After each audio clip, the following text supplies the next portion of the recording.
Welcome, everybody. I hope you're doing well. Today, we're going to talk about walking around. Stay with us. This is the Elevate Construction Podcast, delivering remarkable content for workers, leaders, and companies in construction wanting to take their next step. Get ready to step out of your comfort zone with Jason Schroeder as he encourages you to do better, live a remarkable life, and expect more. Let's go. Welcome, everyone. I really hope you had a great weekend. This is episode number 500. I can't believe that we're already to 500. That's such an accomplishment. I'm so proud and happy of everything that we've accomplished together and all of the listeners out there who are doing such a great job being supportive and listening and providing feedback and just implementing out there on their jobs. I'm seeing some really great things. So I'm excited about today's topic because it's something that I'm seeing more and more and that I didn't realize before, and that it really needs some attention on our part. And that is that workers should have their materials staged by the time they get in the morning. And I know that you've probably heard me provide hints for this before, but we're going to cover this in depth today. But first and foremost, I'll tell you a couple of things. So number one, how am I doing? I will say that last week was pretty amazing. I was able to work with Petticoid Smith contractors, and they did a capstone event with their company, and I was there, obviously. We had a great, wonderful time. We did the Takt simulation and a production comparison, which was absolutely phenomenal. And I just really saw growth that's exponential and incredible, and a company and a team that's just doing some remarkable things. And I'll have some stories with that later. I flew back at 2 a.m. on Saturday morning, and then I did my first speaking event in front of 250 people down in an auditorium downtown Phoenix.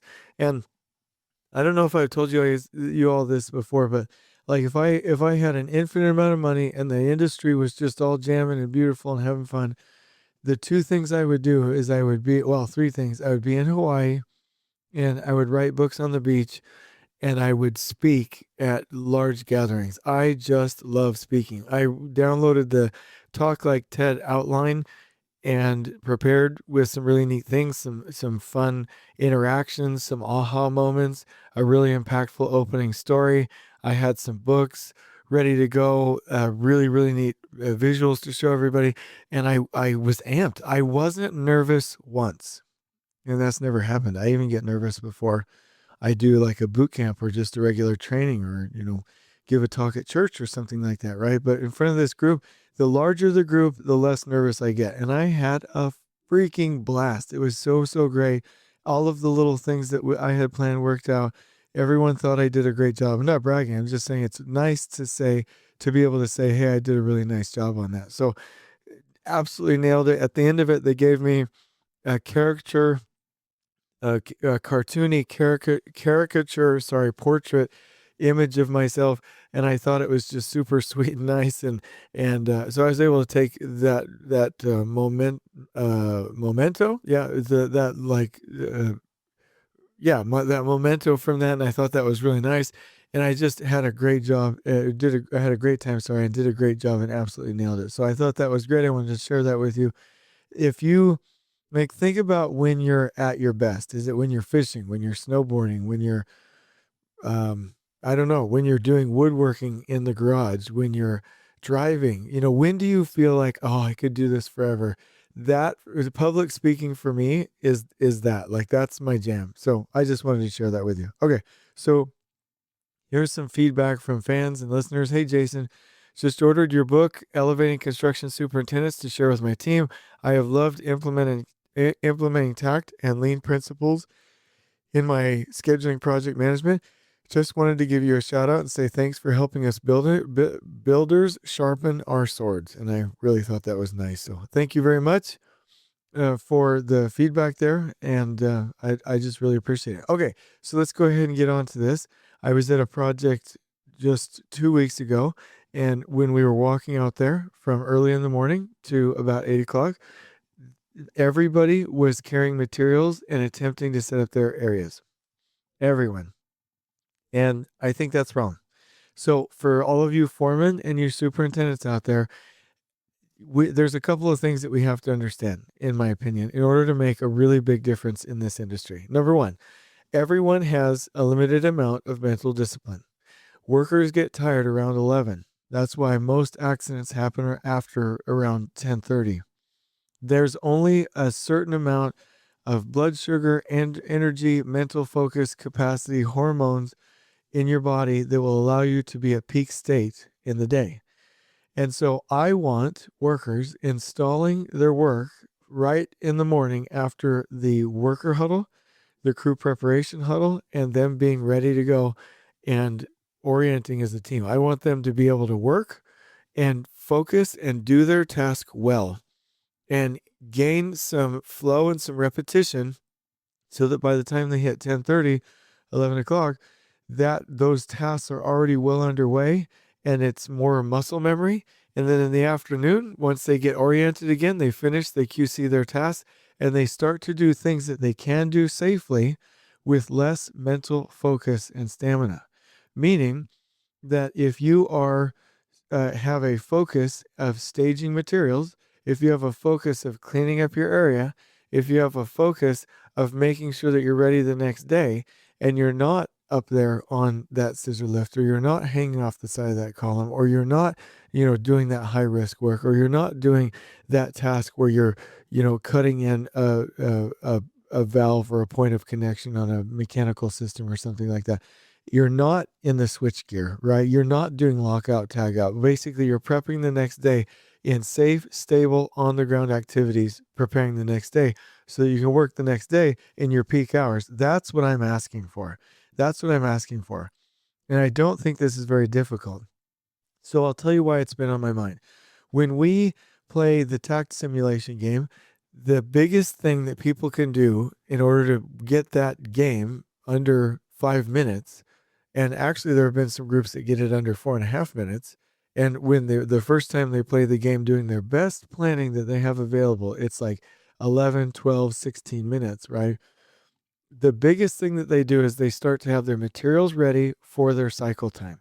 Cycle time means when they're going to do their work and what that cycle of work looks like, how it's done, and how long it takes to do. So their cycle time, right, for their work, they need to be installing right away once they have their expectations made clear, the workers are trained, and the area is set up. Now, when I walk around projects, almost inevitably, I will walk around and there's one person carrying a 2x4, or there's somebody calling and asking for a forklift, or there's a civil crew and literally there's only 2 or 3 people working. There's 5 other people standing around waiting for materials. I see this over and over and over and over and over and over and over everywhere I go. This ought not so to be. Those materials should be pre-stacked and staged. Now, here's what I'm talking about. You have a couple of different options with this. You can have a separate crew come in at a staggered time to stage the materials. You can have the crew do it themselves. You can do it a number of different ways, but it has to be staged. They're ready to go the next day in the morning so that the crew can open up the pallets, open up the boxes, open up whatever, open up the gang box, and get this done. And start working with the right materials. Inventoried, ready to go. All, the right parts and pieces, the right quantities, all the support materials, the cords, the equipment, the gang boxes, the layout, everything. The other thing that if somebody was to argue with me, and I have had it happen surprisingly, is would you rather know that you were missing materials for the day that morning or the night before? The answer is pretty simple. If you were missing something, if you were missing some 2x4s, if you were missing a part of fitting, if you were missing a tool, if you were missing a strap, if you were missing a dolly, whatever you were missing, like, you would want to know the night before. I constantly tell superintendents and foremen, do not be going back and forth to Home Depot. It's just not the way things are done. But if you ever did have to go to Home Depot and you didn't have somebody to go to Home Depot, you better be going to Home Depot on your way home. And while you're still on the clock, right, at 2:30, 3:30, whatever, not during the day when you should be supervising workers and foremen and making sure that they're safe and they have everything they need. So the point is pretty clear. We need to have those things ready to go in the morning. It's absolutely appalling to see the amount of wasted time in the mornings when people are going around in treasure hunts. That means that they can't find what they're looking for, attempting to get everything to where they need it. And the other thing that I would have to say is that when is the hoist the most busy? When is the forklift the most busy? When is the crane the most busy? It's the most busy that morning, and everybody's scrambling. And so if you have contractors that don't know what they're doing and they didn't pre-stage the material to get ready to go, then do you want to be out there with them fighting for those resources? And the answer is absolutely not. So if you want to improve your production, if you want to improve your cycle time, you will have those things pre-staged.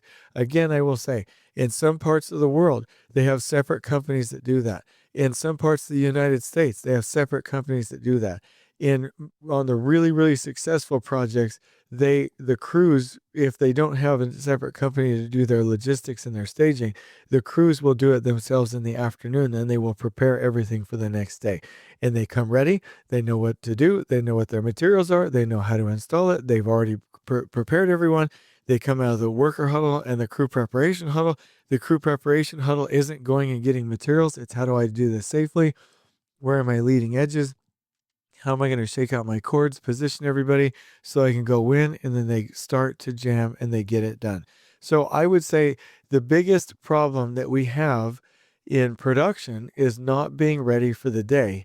And so I'm going to call this podcast Walking Around, and the sin, I might even call it the sin of walking around. Like, we just cannot be doing this. We cannot have crew members that aren't ready. We have to make sure that these are ready on a daily basis. On we go. Please join us next time in elevating the entire construction experience for workers, leaders, and companies coast to coast. If you're enjoying the show, please feel free to share with your construction colleagues and help us spread the word by rating, subscribing, and leaving a review on your preferred podcast listening platform. We really appreciate it. We'll catch you next time on the Elevate Construction Podcast.